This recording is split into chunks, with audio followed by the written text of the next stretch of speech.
మనం ప్రశ్నించుకుందాం. నీ ప్రవర్తన వలన నీ తండ్రి కానీ నీ తల్లి కానీ సహనాన్ని కోల్పోతుందా?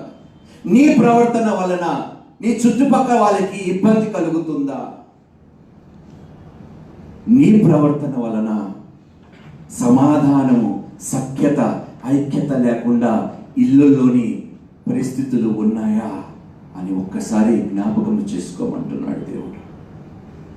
నీ మాటలు, నీ ప్రవర్తనలు, నీ చేతలు వలన అసమాధానము, శాంతి లేకుండా కారకులుగా మీరు ఉంటున్నారా? మీ గృహాలలో, మీ ఇంటిలోని దేవునికి దగ్గరగా రాకుండా మీరు కారకులుగా ఉన్నారా?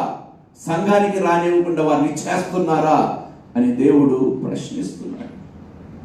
అటువంటి వారిగా ఉంటే దేవుడు అంటున్నాడు, సమయం తక్కువగా ఉంది, మారండి. రేపు ఎలా ఉంటుందో ఎవరికి తెలియదు. కాబట్టి దేవుడు అంటున్నాడు, ఈరోజు ఈ వాక్యం వింటున్న వారికి అవకాశం ఇస్తున్నాను. మీరు సఖ్యతను, ఐక్యతను, సమాధానమును, శాంతిని తీసివేసేవారుగా మీ మాటల ద్వారా, అటువంటి వారుగా మీ ఇళ్లలోని, అమ్మ తప్పుగా అనుకోండి, గయ్యాలి భార్యలుగా ఉన్నారా? గొడవ పడే భర్తలుగా ఉన్నారా? అల్లరి చిల్లరితో ఆటపాటలు కూడే పిల్లలుగా మీరున్నారా? దేవుడు అంటున్నాడు, మీ ఒక్కడి వల్లనే ఇంటిలో సమాధానము, సఖ్యత, ఐక్యత, శాంతి యావత్తు తొలగింపబడి అందరూ నా యొద్ద నుండి దూరము చేయబడుచున్నారు. అలాంటి వారు ఎవరైనా ఉన్నారా ఇక్కడ అని దేవుడు అడుగుతున్నాడు. చూడండి, వారి ప్రవర్తన వలన మోషే చాలా ఇబ్బంది పడ్డాడండి. కొన్నిసార్లు దేవుడు అంటాడు, మోషే చెప్తున్నాడు తన మాటల్లో, దేవుడు ఒక తండ్రి తన బిడ్డల్ని రెక్కల మీద మోసుకొని వెళ్ళినట్టు మిమ్మల్ని అందరినీ మోసుకొని వెళ్ళాడంట. చాలా చక్కటి మాటలు రాయబడున్నాయి. అందుకనే నీ మాటను బట్టియే, నీ క్రియను బట్టి కాదంట, నీ మాటను బట్టియే నీవు నీతిమంతుడు అని తీర్పు నొందుతావంట. నీ మాటను బట్టియే అపరాధివని తీర్పు నొందుతావు. అమ్మా జాగ్రత్త, అమ్మా మాట జాగ్రత్త. మోషే కోపములోని, ఆవేశములోని ఒక్క మాట పలికినందుకు, ఒక్క మాట ద్వారా తన క్రియ చేసినందుకు, ఆ కోపములో మాట పలికి ఏం చేస్తున్నాడో తెలియకుండా బండని కొట్టేస్తాడు. అటువంటి పరిస్థితిని ఎవ్వరికి మీరు తీసుకుని రాకండి దయచేసి. అలాంటి పరిస్థితుల్లోకి అమ్మ మీ వలన ఎవడైనా సంతోషంగా లేడంటే అంతకన్నా దౌర్భాగ్యమో ఏది లేదు ఈ ప్రపంచంలో. మీ వలన ఎవడైనా బాధపడుతున్నాడంటే ఇంక అంతకన్నా దరిద్రమైన బ్రతుకు ఏది లేదు. దేవుడి వలన మనం దుఃఖపడుతున్నామా, సంతోషపడుతున్నామా? అరే చెప్పరేంటి?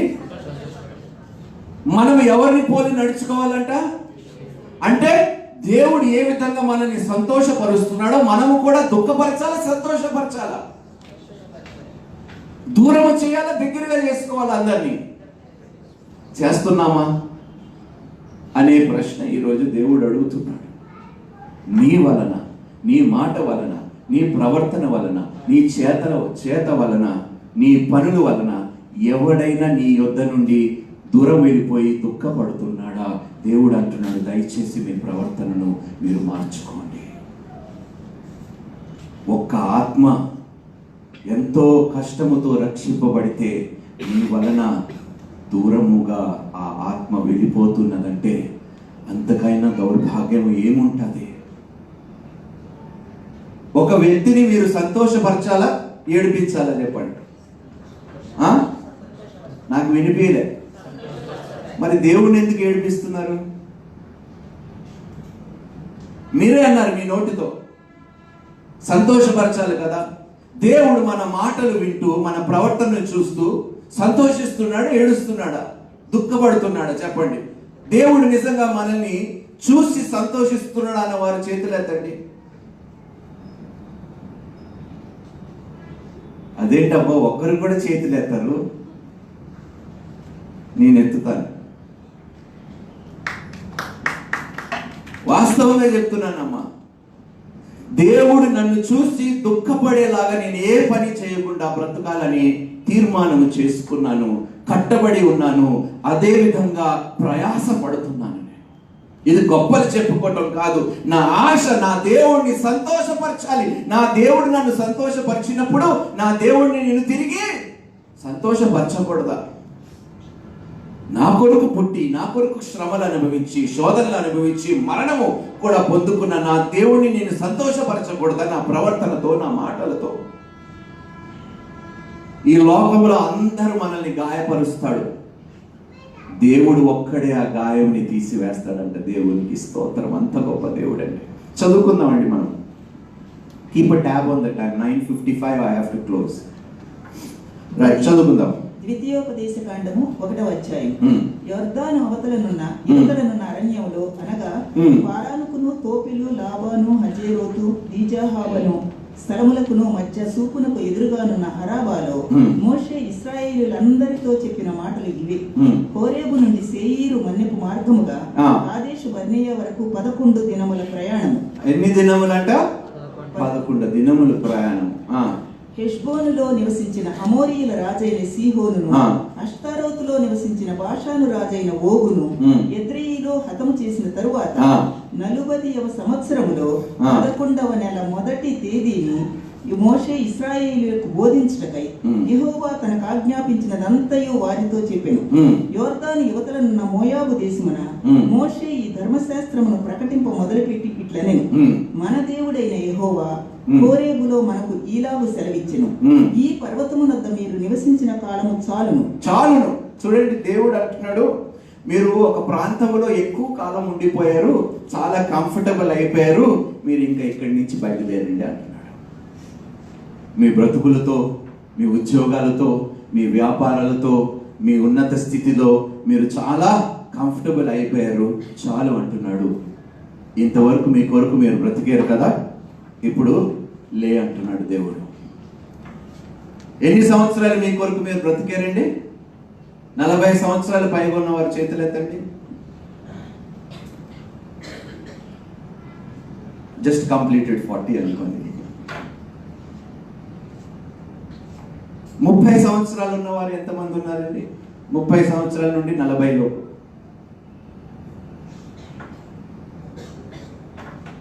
20 నుండి 30 సంవత్సరాలు. దేవుడు ఇంకా 20 కూడా కాలేదు ప్రణీత్. రైట్, చాలదా? మీ కొరకు మీరు బ్రతికింది చాలదా?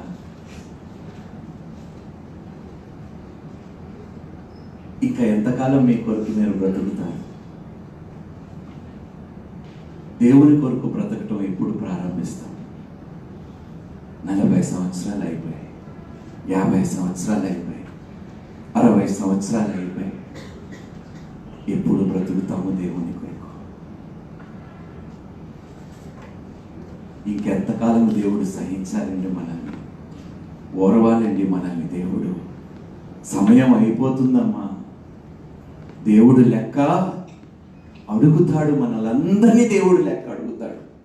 ఇంతకాలం మీ కొరకు మీరు బ్రతికారు, మీ పనులన్నీ చేసుకొని ఇచ్చాను, నా పని వెనక విడవబడుతుంది, కోత విస్తారముగా ఉన్నది, రండమ్మా పని చేయండమ్మా. ఎంతసేపు మీ బ్రతుకులేనా? మీ కొరకు నేను పనివాడుగా పనిచేసి మీకు అన్ని తిండి పెట్టాలి, బట్ట పెట్టాలి, గూడు ఇవ్వాలి, అన్నీ చెయ్యాలి. ఇంకెంతకాలము వట్టి చాకల్ని చేయాలి మీ కొరకు? కోత విస్తారముగా ఉంది, నశించిపోతున్నాయి ఆత్మలు, ఎప్పుడు పని చేస్తారు నా కొరకు అని దేవుడు ప్రశ్నిస్తున్నాడు. మోషే కూడా అదే అంటాడు, ఎంత కాలము మీరు ఈ విధంగా అవిశ్వాసులుగా ఉంటారని మోషే వాళ్ళని ప్రాధేయపడుతున్నాడు. ఎన్నిసార్లు కోపము తెప్పించారు దేవునికి? మీ బ్రతుకుతో దేవుడు సంతోషిస్తున్నాడా, కోపపడుతున్నాడా, దుఃఖపడుతున్నాడా? ఇప్పుడైనా ఆలోచిస్తున్నామా మనము? అదే మాటలు చెప్తున్నాడు. ఎన్నిసార్లు అబ్బా దేవునికి కోపము తెప్పించారు మీరు? దేవుడు వద్దంటే యుద్ధానికి వెళ్ళొద్దంటే యుద్ధానికి వెళ్ళిపోయి ఓటమి పాలయ్యారు. వద్దు అని చెప్పేది చేస్తాము, చేయమని చెప్పింది చెయ్యము. ఇంకెంతకాలము? 40, 50, 60 సరిపోదా? సరిపోదా? ఇన్ని సంవత్సరాలు మీ కొరకు బ్రతికినది? కోత విస్తారముగా ఉన్నది. అమ్మా, నా బిడ్డలు నశించిపోతున్నారు, చలనము లేదా? మీ హృదయములో ఏ భారము లేదా?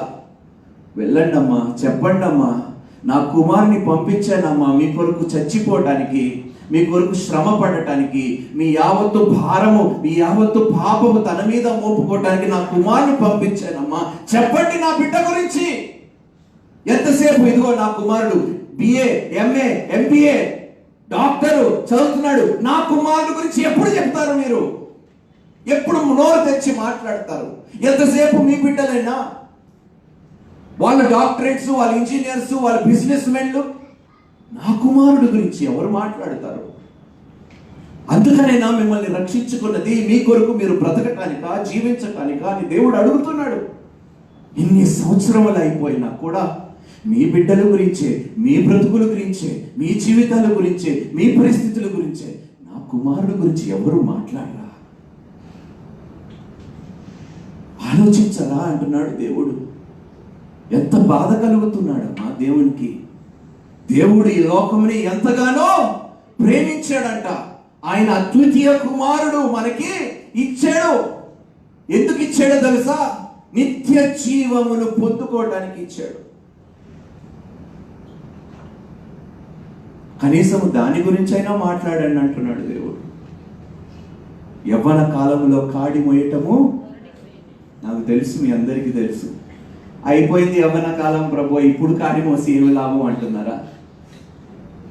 80 సంవత్సరాలకి మోషే తన పరిచర్య ప్రారంభించాడు.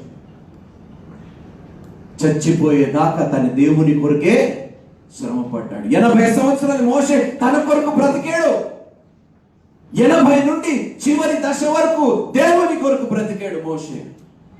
దేవుడు అంటున్నాడు, మహా అయితే కీర్తనకారుడు అంటున్నాడు 70, అధిక శక్తి అయితే 80 సంవత్సరాలు బ్రతుకుతాం. అయిపోయిందమ్మా, కనీసం ఈ చివరి దశలోనైనా దేవుని కొరకు నిలబడదాం, చదువుకుందామమ్మా.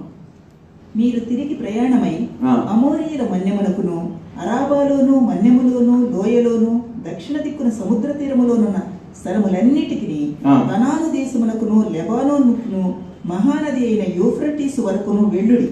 ఇదిగో ఆ దేశమును మీకు అప్పగించి. చూడండి, వాళ్ళు పొందుకోక ముందే దేవుడు ఏమంటున్నాడు? హలో, ఆ దేశమును మీకు అప్పగించి. పొందుకోక ముందే దేవుడు ఏమంటున్నాడు? నేను ఇచ్చేశాను. ఎవరు ఆపుతున్నారు మిమ్మల్ని అక్కడికి వెళ్ళటానికి? ఈ దేశము, ఈ లోకము దేవుడు మనకి ఇచ్చి ఉన్నాడు. దేవుడు అంటున్నాడు సర్వలోకానికి వెళ్ళి, సర్వ సృష్టికి. ఎందుకంటే ఈ లోకము నేను మీ చేతులకి ఇచ్చాను. ఎవడు ఆపుతున్నాడు మిమ్మల్ని? మీరు అడుగు పెట్టు ప్రతి స్థలము. దేవుడు అబద్ధం ఆడుటకు మానవుడు కాడు, పశ్చాత్తాపపడుటకు నరపుత్రుడు కానే కాడు. ఆయన చెప్పి చేయకుండా, ఆయన మాట ఇచ్చి స్థాపింపకుండా. సంఖ్యాకాండము 23:19 ఉంటుంది. సంఖ్యాకాండము 23:19. దేవుడు అబద్ధమాడుటకు ఆయన మానవుడు కాడు, పశ్చాత్తాపపట్టుకు ఆయన నరపుత్రుడు కాడు. ఆయన చెప్పి చేయకుండునా, ఆయన మాట ఇచ్చి స్థాపింపకుండునా. ఇదిగో నేను లోకముని జయించితిని, భయపడకుడి అంటున్నాడు దేవుడు. సర్వలోకానికి వెళ్ళండి, భూమి దిగంతముల వరకు నేను మీకు ఉంటానా ఉండడన్నాడా? అమ్మ మాట్లాడండి అమ్మా. మనకి నిజంగా నాకైతే ఎప్పుడు ఆలోచించిన, చిచ్చి ఏం బ్రతికాను ప్రభు అని. అది కూడా ఒక బ్రతుక, వేషధారుడుగా ఎన్ని సంవత్సరములు యవ్వన ప్రాయం నేను వేస్ట్ చేసుకున్నాను, కన్నీటి పెట్టుకొని నేను ప్రార్థిస్తూ ఉంటాను. దేవు, ఎందుకు ప్రభువా 20 సంవత్సరముల వయసులో నన్ను స్వార్థకి ఎందుకు పిలిపించుకోలేదు? 20 సంవత్సరములు సేవ పోయిందే. 20 సంవత్సరములు నీ కొరకు ఏమి చేయకుండా నేను బ్రతికినందుకు సిగ్గుపడుతున్నాను ప్రభువా. ఇంకా చాలు ప్రభువా, నా కొరకు నేను బ్రతికాను, నీ కొరకు బ్రతకటం నేర్పి ప్రభువా.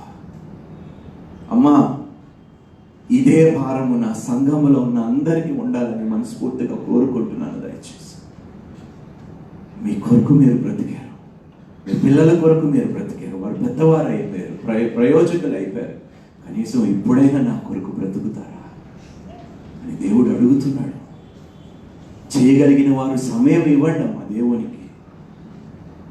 దేవునికి సమయం ఇవ్వండి, దేవుడు తన సమయం అంతా నీకు ఇస్తాడు. చదువుకుందాం.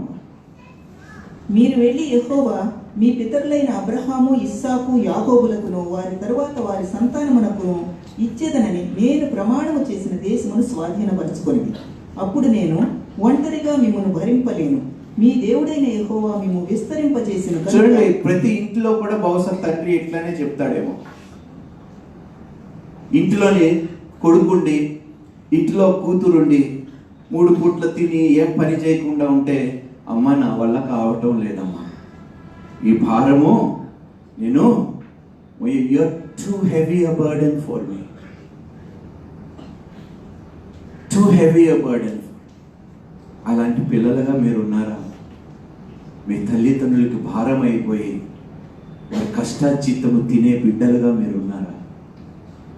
ఒక్కసారి మీరు ఆలోచించుకోండి అమ్మా. ఆ తండ్రి ఎంత కష్టపడి ఉంటాడో, ఆ తల్లి ఎంత శ్రమపడి ఉంటుందో మిమ్మల్ని ఇంతవరకు మోసి పెంచి నడిపించినందుకు ఒక్కసారి ఆలోచించండి. అడగండి, వెళ్ళండి నాన్న, నేను నీకు భారం అయ్యానా నాన్న, కష్టంగా ఉంది నాన్న, నాన్న ఏదైనా చేయాలనుకుంటున్నాను కానీ నాన్న నన్ను గైడ్ చేయి, నేను నీకు సహాయకుడుగా ఉండాలి, నీకు తోడుగా ఉండాలి అనుకుంటున్నాను, నీ భారము కాస్త నేను కూడా. మోషే మోయలేకపోయాడు. అప్పుడు ఏం చేశాడో తెలుసా?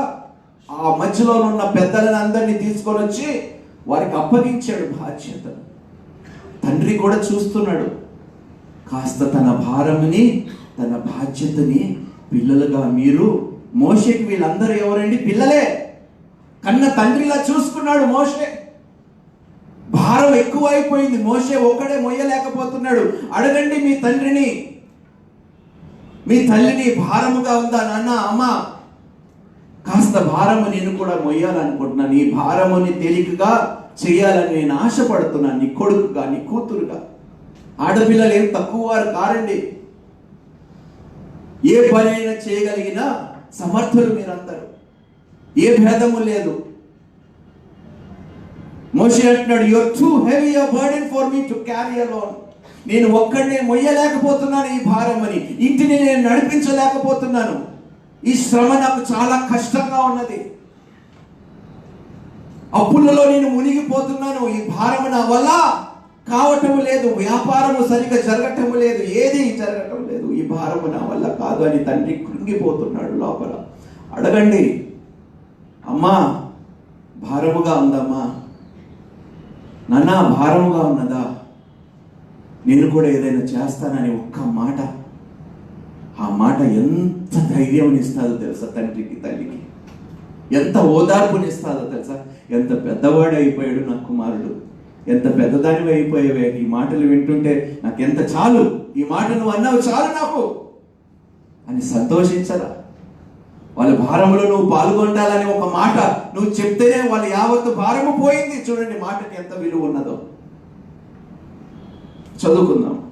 మీ దేవుడైన యెహోవా మిమ్ము విస్తరింపజేసిన కనుక నేడు మీరు ఆకాశ నక్షత్రముల వలె విస్తరించి ఉన్నారు. మీ పితరుల దేవుడైన యెహోవా మీ జనసంఖ్యను 1000 రెట్లు ఎక్కువ చేసి తాను మీతో చెప్పినట్లు మిమ్మల్ని ఆశీర్వదించును. నేనొక్కడనే మీ కష్టమును, మీ భారమును, మీ వివాదమును ఎట్లు భరింపగలను? జ్ఞాన వివేకములు కలిగి మీ గోత్రములలో ప్రసిద్ధి చెందిన మనుషులను ఏర్పరచుకోండి. ఇప్పుడు 19వ వచనం అక్కడి నుంచి చదువుకుందాం. మనము హోరేబు నుండి సాగి మన దేవుడైన యెహోవా మనకు ఆజ్ఞాపించినట్లు మీరు చూచిన ఆ ఘోరమైన మహారణ్యములో నుండి వచ్చి అమోరీల మన్నెపు మార్గమున కాదేషు బర్నేయుకు చేరితిమి. అప్పుడు నేను మన దేవుడైన యెహోవా మనకిచ్చుచున్న అమోరీల మన్యమునకు వచ్చి ఉన్నాము. ఇదిగో నీ దేవుడైన యెహోవా ఈ దేశముని నీకు అప్పగించెను.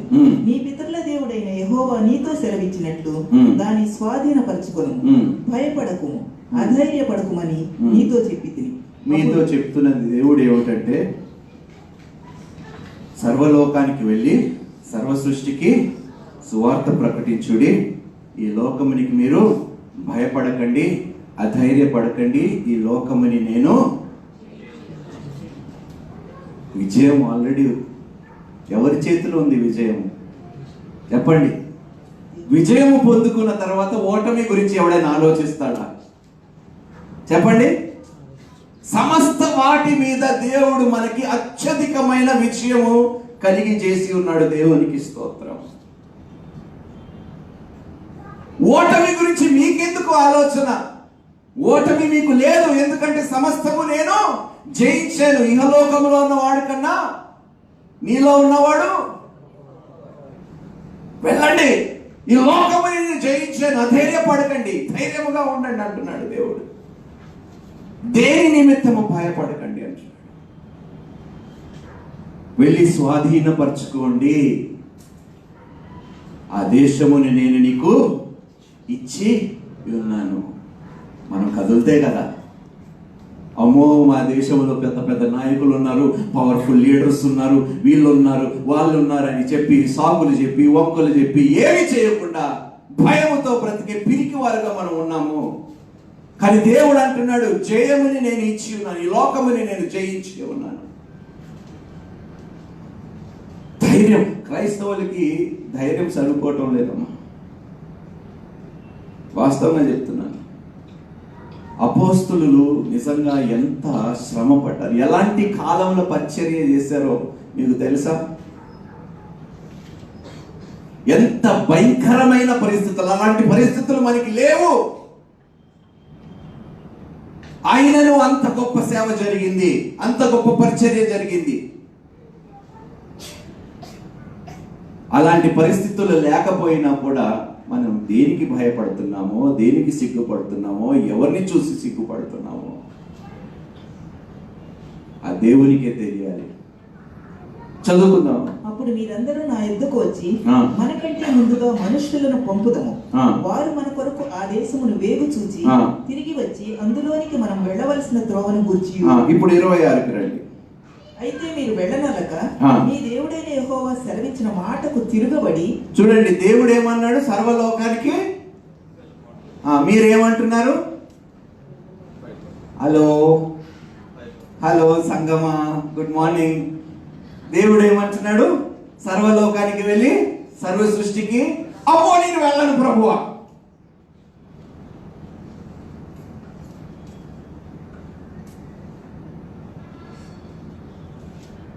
సనుక్కుంటూ, but you were unwilling to go up. You rebelled against the command of the Lord your God. You grumbled in your tents. మీ గృహాల్లో మీరు సనుగుకున్నారు. The Lord hates us, so he brought us out of Egypt to deliver us into the hands of the Amorites to destroy us. చదవండి అది 27. యెహోవా సెలవిచ్చిన మాటకు తిరగబడి మీ గుడారములలో సణుగుచు యెహోవా మన యందు పగబట్టినందున మనలను సంహరించునట్లు అమోరీయుల చేతికి మనల్ని చంపేయడానికి దేవుడు రక్షించుకున్నాడు. అందుకని వెళ్ళి సువార్త ప్రకటించమంటున్నాడు, శ్రమలను అందుకోమంటున్నాడు. అందుకనేనా? బ్రతుకుటైతే చెప్పేయండి, తెలిసి మీరు చెప్తారని చెప్పేయండి. బ్రతుకుటైతే క్రీస్తు కొరకు. అబ్బే నాకు డౌటే. పక్కన పడి చంపేస్తాం కానీ మనం మాత్రం చచ్చిపోం కదండి. మాటలతో చంపేస్తాం, మన క్రియలతో చంపేస్తాం. దేవా క్షమించు ప్రభు. చదువుకుందామా. మనం ఎక్కడికి వెళ్ళగలము? 29. అప్పుడు నేను మిమ్మల్ని చూచి దిగులు పడకుడి, వారికి భయపడకుడి. మీకు ముందర నడుస్తున్న మీ దేవుడైన యెహోవా మీ కన్నుల ఎదుట ఐగుప్తులోను అరణ్యములోను మీ కొరకు చేసినట్టు మీ పక్షముగా. ఒక చిన్న ఉదాహరణ. నాకన్నా పొడవుగా, నాకన్నా కొంచెం పెద్ద పర్సనాలిటీ ఎవరైనా ఉన్నారా? జెస్సీ నూరా, కమ్ త్వరగా రా. చూడండి, ఒక చక్కటి ఎగ్జాంపుల్ నేను మీకు చూపిస్తాను. నా ముందు నుంచి చేసి ఆ వాక్యం చదవండి. అప్పుడు నేను మిమ్మల్ని చూచి భయపడకుడి, దిగులు పడకుడి, వారికి భయపడకుడి. మీకు ముందర నడుచుతున్న మీ దేవుడైన యెహోవా మీ కన్నుల ఎదుట. ముందు నడు. ఎవరున్నారు నా ముందు? జెస్సీ కాదు. ఉదాహరణగా మీకు చూపించటానికి, దేవుడు నా ముందు ఉండగా, దేవుడు నాకు తోడుగా ఉండగా, నాకు ఏ హాని.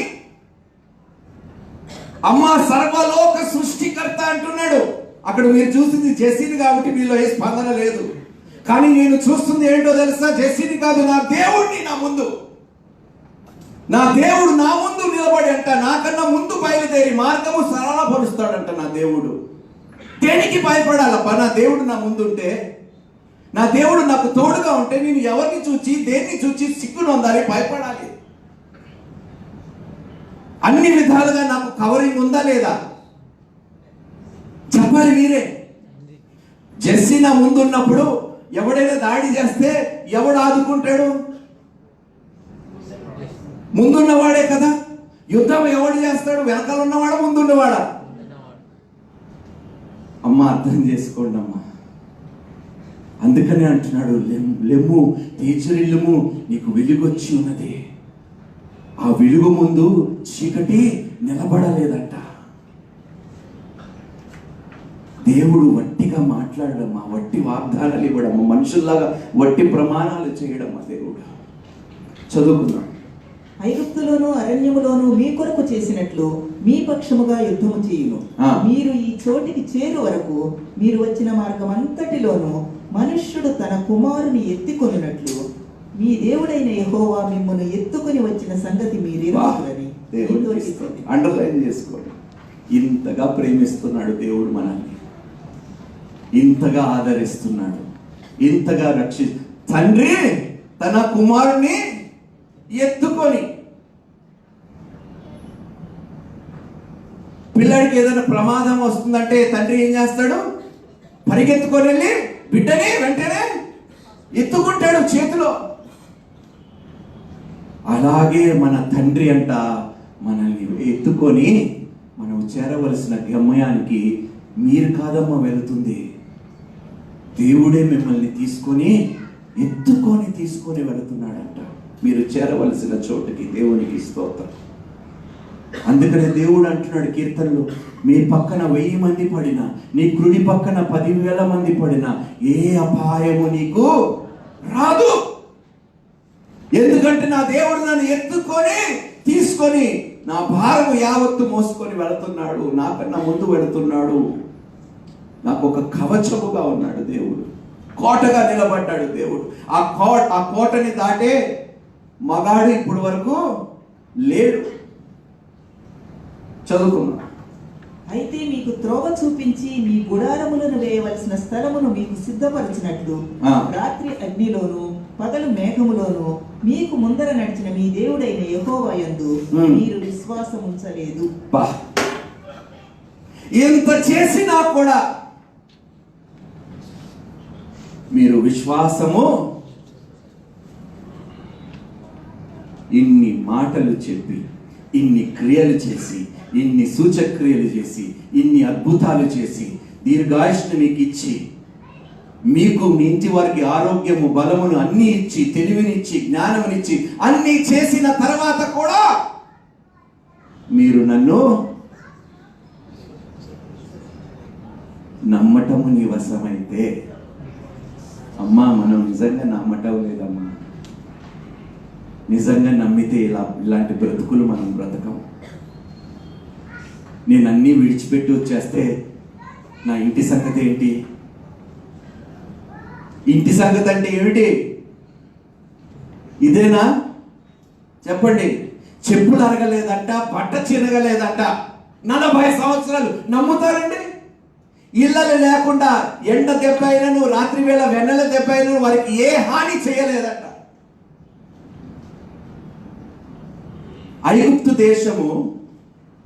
ఐగుప్తు దేశములో అన్నీ ఉన్నాయి కదండి. దానంత గొప్ప ప్రదేశము, దానంత గొప్ప రాజ్యము ఈ ప్రపంచంలో ఒకనప్పుడు లేదంట. అలాంటి ప్రదేశములో బ్రతికినా కూడా వాళ్ళకి ఏదైనా సంతోషము కలిగిందా? సమాధానము కలిగిందా? ఆయన దొంగలు చూడండి ఏమంటారు? ఐగుప్తులోనే మా బ్రతుకులు బాగున్నాయంట. ఎంత మాట అండి! ఎందుకు విడిచిపెట్టాలి ప్రభువా నా భర్తని, నా భార్యని, నా పిల్లలని? ఇప్పుడు నాకున్న లైఫ్ హ్యాపీగా ఉంది, నాకు ఇంకా శ్రమ కలిగించకు ప్రభువా. నేను మాత్రం నీ కొరకు ఏమీ చేయలేను. కానీ నువ్వు ఇచ్చే ఆశీర్వాదములు, నువ్వు ఇచ్చే ఇల్లు, నువ్వు ఇచ్చే బిజినెస్లు, నువ్వు ఇచ్చే తిండి అన్ని చక్కగా నేను పొందుకుంటాను, పుచ్చుకుంటాను.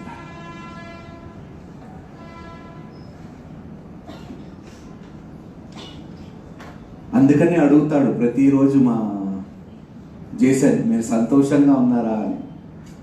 అందరు చేతులు ఎత్తేస్తారు. ఎలా ఉన్నామో సంతోషంగా దేవునికే తెలియాలి, దేవునికే తెలియాలి ఏ విషయమై మనం సంతోషిస్తున్నాము. ఆయన మనల్ని చూచి సంతోషిస్తున్నాడా? మన బ్రతుకులను చూసి దేవుడు సంతోషిస్తున్నాడా? చదువుకుందాం. కాగా యెహోవా మీరు చెప్పిన మాటలు విని బహుగా కోపపడి, నేను మీ పితరులకు ఇచ్చేదనని ప్రమాణము చేసిన ఈ మంచి దేశమును ఈ చెడ్డతరము వారిలో యెఫున్నె కుమారుడైన కాలేబు తప్ప మరి ఎవడునూ చూడడు. అతడు పూర్ణ మనసుతో యెహోవాను అనుసరించెను కనుక అతడు దానిని చూచును. దేవునికి స్తోత్రం. పూర్ణ ఎవడైనను దేవునిని పూర్ణ హృదయముతో, పూర్ణ ఆత్మతో, పూర్ణ బలముతో సేవించని ఎడల వాడు ఏదియో పొందలేడు. ఇది వాస్తవము. నీ కంపెనీలో ఎంతమంది ఉద్యోగాలు చేస్తున్నారు? చేతులు ఎత్తండి. సగం పని చేసేసి వదిలేస్తే ఊరుకొని ఉంటారా ఎవరైనా? హలో, ఎందుకు ఎందుకు చెప్పండి? నిత్య జీవముని ఇచ్చిన తర్వాత మీరు ఫుల్లుగా పని చేయకపోతే, హలో, అంతకన్నా గొప్ప శాలరీ మనం పొందుకున్నాము. ఫుల్ లైఫ్ టైం కూడా సరిపోదంట, అంత గొప్ప ఆధిక్యతను, ఆశీర్వాదం మనం పొందుకున్నాం. నిత్య జీవమును పొందుకున్నాం. సగం పని చేస్తే దానికి ఏమైనా అర్థం ఉందా? ఏమైనా అర్థం ఉందా చెప్పండి? కంపెనీలోని సగం పని చేయడానికి ఇష్టం లేదు, కానీ దేవుని కొరకు అంత 50-50.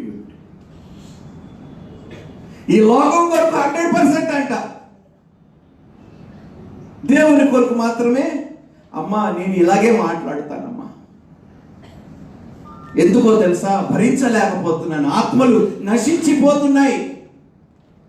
విలువైన ప్రాణాలు, ఆత్మహత్యలు. మొన్న సంఖ్య చెప్పాను మా వాళ్ళకి. ఎంతమంది తెలుసా చనిపోతున్నారు ఆత్మహత్యలు చేసుకొని? ఆశ్చర్యపోతారు మీరు.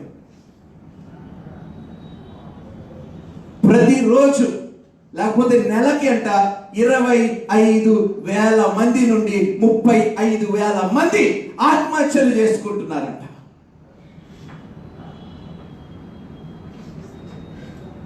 ప్రతి నెల సంఖ్య నాది కాదు, గవర్నమెంట్ ఇచ్చిన లెక్కలు. ఇంకా ఎక్కువే ఉండొచ్చు. స్టాటిస్టిక్స్ అంతా డౌన్లోడ్ చేసుకున్నాను నా ఫోన్లోని. ప్రభువా, ఏంటి ప్రభువా, ఇంతమందినా నాయన ప్రభు? అందులో మన క్రైస్తవులు కూడా ఉన్నారు. మన కుటుంబాల్లో బహుశా రేపు ఉంటారో లేదో తెలీదు. అలాంటి పరిస్థితులు రాకముందే వెళ్ళండి, ఆదుకోండి, ఆదరించండి, మంచి మాటలతో ప్రోత్సహించండి. వాళ్ళని అధైర్యపరచకుండా ధైర్యపరచండి. నీ కుటుంబాలని, నీ బిడ్డలని తోడుగా ఉండండి అమ్మా. ఒకరికొకరికి సఖ్యత, ఐక్యత కలిగి జీవించేలాగా మనసుని మీరు ఉండాలి. అటువంటి మనసు కలిగి ఉండాలి మీరందరూ. ఏంటండి సంఖ్య? 25,000 మంది నెలకి. అందులోని మీకు ఆశ్చర్యం ఏంటో తెలుసా? 14 నుండి 30 సంవత్సరముల లోపు సంఖ్య ఎక్కువ ఉన్నదంట. అయినా మనకెందుకు? ఎవడు బిడ్డ చచ్చిపోతే నాకేంటి కదా? మన బ్రతుకులు బాగుండాలి, మన కుటుంబాలు బాగుండాలి. ప్రభువా ఆశీర్వదించు, నాకు ఇది వాడు చచ్చిపోతే నాకేంటి? ఎలా అమ్మా ఇలా బ్రతుకుతే చెప్పండి? ఉపవాస ప్రార్థనలకు రమ్మంటే దానికి రారు. దేని కొరకు ప్రార్థన చేయాలండి మనము? దేవుడు అంటున్నాడు, ఎంతసేపు మీ కొరకు మీరు బ్రతుకుతారు? ఎంతసేపు, ఎంతకాలం మీ కొరకు మీరు జీవిస్తారు? నేను మిమ్మల్ని ఆశీర్వదించింది మీరు చక్కగా కంఫర్టబుల్ బ్రతుకులు బ్రతకడానికి కాదు. కంఫర్టబుల్ బ్రతుకులు లేని వారికి కాస్త సహాయమని ఇవ్వటానికి నేను మిమ్మల్ని ఆశీర్వదించింది. 50% పని నేను అంగీకరించనమ్మా, పూర్ణ హృదయంతో. అందుకనే కాలేబు యెహోషువని దేవుడు ఆశీర్వదించాడు. సంపూర్ణంగా వారు పని చేశారు. మళ్ళీ చదవండి ఆ వాక్యం, అండర్లైన్ చేసుకోండి దయచేసి దాన్ని. నేను మీ పితరులకిచ్చిదనని ప్రమాణము చేసిన ఈ మంచి దేశమును ఈ చెడ్డతరము వారిలో యెఫున్నె కుమారుడైన కాలేబు తప్ప మరి ఎవడనూ చూడడు. అతడు పూర్ణ మనస్సుతో యెహోవాను అనుసరించెను కనుక, అతను పూర్ణ మనస్సుతో యెహోవాను అనుసరించాడు కాబట్టే వాగ్దాన దేశంలోకి ప్రవేశించగలిగాడు. అతడు అడుగుపెట్టిన దేశమున నేను అతనికి, మీ కంపెనీలో మీరు పనిచేసే వ్యవస్థలు ఏ విధంగా 50% యాక్సెప్ట్ చేయదో దేవుడు కూడా 50% యాక్సెప్ట్ చేయడు. ఇస్తే ఫుల్ గా ఇవ్వండి, లేకపోతే ఇవ్వకండి. వేడిగైనా ఉండండి, చల్లగా అయినా ఉండండి. గోరువెచ్చగా ఉంటే ఉమ్మి వేస్తాను అంటున్నాడు దేవుడు. Be either hot or cold, be ye not lukewarm, or otherwise I will spew you out of my mouth అన్నాడు. గోరువెచ్చని బ్రతుకులు బ్రతుకుతున్నాం మనం, ఎటు కాని బ్రతుకులు బ్రతుకుతున్నాం. ఎప్పుడు నా కోరిక, ప్రభువా పెంతెకోస్తు దినము తిరిగి నా సంఘములో ఎప్పుడు చూస్తాను ప్రభువా, ఎప్పుడు చూడగలుగుతాను ప్రభువా, ఆత్మలు అగ్ని చేత ఎప్పుడు మండుతాయి ప్రభువా అని నా సంఘములో నేను ప్రార్థిస్తున్నాను. దేవుణ్ణి అడుగుతున్నాను, ప్రభువా అలాంటి దినం మళ్ళీ నా సంఘములోకి తీసుకురా ప్రభువా. నా సంఘస్థులు ఆత్మలు నీ అగ్ని చేత ముట్టించు ప్రభువా. చల్లటి బ్రతుకులు బ్రతికి అలసిపోయేమో ప్రభువా. చదువుకుందాం. నీ పరిచారకులకు నూను కుమారుడైన యెహోషువ దానిలో ప్రవేశించిన గాని నీవు దానిలో ప్రవేశింపవు. అతడు 41. అందుకు మేము యెహోవాకు విరోధముగా పాపము చేస్తిమి, మా దేవుడైన యెహోవా మాకు ఆజ్ఞాపించిన మాటలన్నిటిని అనుసరించి మేము పోయి యుద్ధము చేసేదమని నాతో ఉత్తరమిచ్చి, మీరందరూ మీ ఆయుధములను కట్టుకొని ఆలోచింపగా ఆ మన్యమునకు పోగా యెహోవా నాతో ఇట్లనెను, యుద్ధమునకు పోకుడి, నేను మీ మధ్య నుండను కనుక మీరు వెళ్ళకుడి. మీరు వెళ్ళినను మీ శత్రువుల ఎదుట హతము చేయబడునని వారి సింపుల్ మాట అన్నాడు. They did not even wait for God's confirmation. క్షమాపణ పొందుకున్నారా లేదా అని కూడా వేచి చూడకుండా వెంటనే వెళ్ళిపోయి యుద్ధం చేయడానికి బయలుదేరారు. గెలిచారా లేదా చెప్పండి. 50-50 పనులు చేస్తే చెప్పాలి అమ్మా ఏమవుతుంది? మీరు ఈ లోకాన్ని జయించాలా, ఈ లోకముతో కలిసి స్నేహం చేయాలా? 2 విషయాలు నాకు ఈరోజు తెలియజేయండి. ఈ లోకముని ప్రేమించి ఈ లోకముతో స్నేహము చేసేవాడు దేవునికి, నాకు వినిపించలే, మీరే నిర్ణయించుకోండి. మీరు దేవునికి విరోధులుగా ఉంటారా, దేవుని కుమారులుగా కుమార్తెలుగా బ్రతుకుతారా? యుద్ధము, మీరు దేవుని పక్షము నిలబడితే దేవుడి మీ పక్షము నిలబడి సమస్త యుద్ధానికి విజయాన్ని ప్రాప్తి చేస్తాడు దేవుడు మీకు. చాలా సింపుల్ అండి లాజిక్ ఇది. You be with God and God will be with you. Draw close to me and I will draw close. మీరు నా యొద్దకి సమీపముగా నా యొద్దకి రండి, నేను మీ యొద్దకి వస్తాను. Until and unless you draw close to God, God will not draw close to you. It is as simple as that. Right? ప్రార్థించుకున్నాం. మోకరించేవారు మోకరించండి, అడగండి. 50-50 బ్రతుకులు నాకు వద్దు ప్రభు. ఏదైనా చేస్తే సంపూర్ణంగా యెహోషువ కాలేబులు పూర్ణ హృదయంతో ఏ విధంగా చేశారో అటువంటి వారుగా మేము కూడా ఉండాలని ఆశపడుతున్నాం ప్రభు.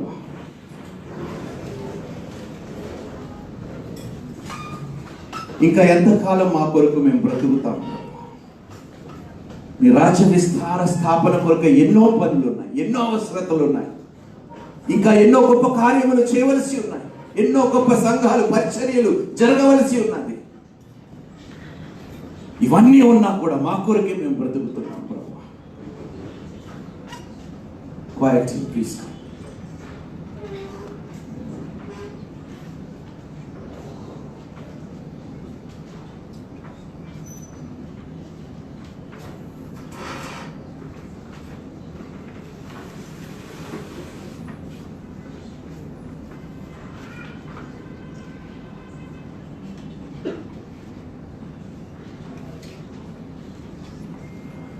స్తోత్రం నాయన తండ్రి, పరిశుద్ధుడ, ప్రేమ కలిగిన తండ్రి, నమ్మదగిన దేవ.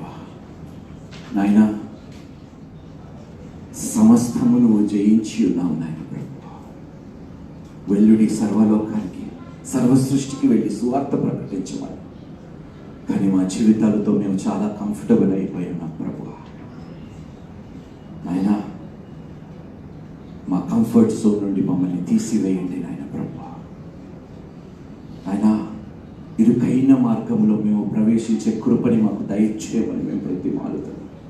నీ కొరకు చల్లగా కాకుండా వేడిగా అగ్ని చేత నాయన తండ్రి కాల్చబడే జీవితాన్ని మాకు దయచేయమని మేము ప్రతిమాలుకుంటున్నాం ప్రభు.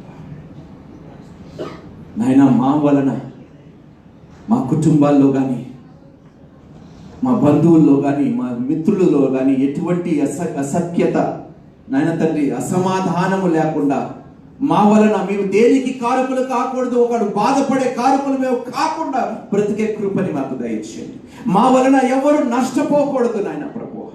మా వలన మా చుట్టుపక్కల అందరూ సంతోషంగా బ్రతికే కృపని మాకు దయచేయండి. ఉప్పులాగా మమ్మల్ని దీవించండి, వెలుగుగా ఉంచండి నాయన ప్రభు. మా నోట నీ మాట ఉంచండి, ఎందుకంటే మా మాటలు అన్ని వట్టివి నాయన, పనికిరాని వ్యర్థమైన మాటలు ప్రభు. మా నోట నీ మాట ఉంచి మమ్మల్ని నడిపించు ప్రభు. అందరికీ సమాధానము పంచేవారుగా నాయన ప్రభు. నాయన తండ్రి, అవును నాయన తండ్రి, సువార్త ప్రకటించేవారు పాదములు ఎంతో సుందరముగా ఉంటాయని నువ్వు సెలవిచ్చి ఉన్నావు నాయన ప్రభు. మేము ఏ గృహానికి వెళ్ళినా ఆ గృహంలో సమాధానము కలిగే కృపని, అటువంటి కృపని మాకు దయచేయమని మేము బ్రతిమాలుకుంటున్నాం. మమ్మల్ని చూచి నువ్వు సంతోషముగా ఉండాలని మేము ప్రార్థిస్తున్నాము నాయన ప్రభు. మా బ్రతుకులతో నువ్వు సంతోషంగా ఉండాలి. మీ ముందు నేను నిలబడినప్పుడు, ఈ లోకంలో మా ప్రయాణం ముగించబడిన తర్వాత నీ ముందు మేము నిలబడినప్పుడు మమ్మల్ని చూచి ఈయన నా ప్రియ కుమారుడు, ఈయన నా ప్రియ కుమార్తె, ఈయన యందు నేను ఎంతగా ఆనందిస్తున్నాను అనే మాట వినాలనే ప్రయాసతో ఈ జీవితాన్ని, ఉన్న జీవితాన్ని, కాస్త జీవితాన్ని మేము బ్రతకాలని కోరుకుంటున్నాం ప్రభు. ఈ బిడ్డల్ని దీవించండి. ఈ మాటలు వింటున్న ప్రతి ఒక్కరిని మీరు ఆశీర్వదించండి. వాళ్ళ మారు మనసు తీసుకొని వచ్చి వారి ద్వారా నాయన ప్రభు ఏ ఒక్కరికి బాధ కలిగినా నాయనని వారి దగ్గరికి నాయన ప్రభు మీరు వెళ్ళండి, పంపించండి. వారు బాధ పెట్టిన వారందరి దగ్గరికి పంపించి నన్ను క్షమించు అని చెప్పుకునే కృపని వారికి దయచేయమని, ఇంకా ఎన్నడూ నా వలన నీకు ఏ కీడు జరగదు అనే హాని వారి ద్వారా మీరు ఇప్పించండి నాయన ప్రభు. నేను బ్రతుకుటమే నీ కొరకు యేసయ్యా అని చెప్పుకునే కృపని మాకు దయచేయమని బ్రతిమాలుకుంటున్నా ప్రభు. నా వలన నా తండ్రి గాని, నా తల్లి గాని, నా కుటుంబీకులు గాని ఎన్నడూ దుఃఖపడకూడదు యేసయ్యా. నా వలన నా ఫ్రెండ్స్ బాధపడకూడదు నా ప్రభు. నా వలన ఎటువంటి వారికైనా ఏ ఇబ్బంది కలగకుండా నేను బ్రతకాలని ఆశ కలిగి ఉన్నాను ప్రభు. అటువంటి జీవితాన్ని నాకు దయచేయి నాయన తండ్రి. నాయన నీ వలన ఎవ్వరికి ఏ ఇబ్బంది కలగలేదు, అంత మేలే జరిగింది. కీడు చేసిన తిరిగి నువ్వు మేలే చేసేవు. అటువంటి బ్రతుకు నాకు దయచేయు. అటువంటి గొప్ప ధన్యత నాకును నా ఇంటి వారికి నువ్వు కలుగ చేయమని ప్రతిమాలుతూ నేను సంపూర్ణంగా సేవించే కృపని మాకు దయచేయమని ఈ చిన్న ప్రార్థన మిక్కిలి వినయముతో నీ కుమారుడైన, మా ప్రియుడైన, మా లోకరక్షకుడైన యేసు క్రీస్తు పరిశుద్ధ నామములో ప్రార్థించి వేడుకుంటున్నాము తండ్రి.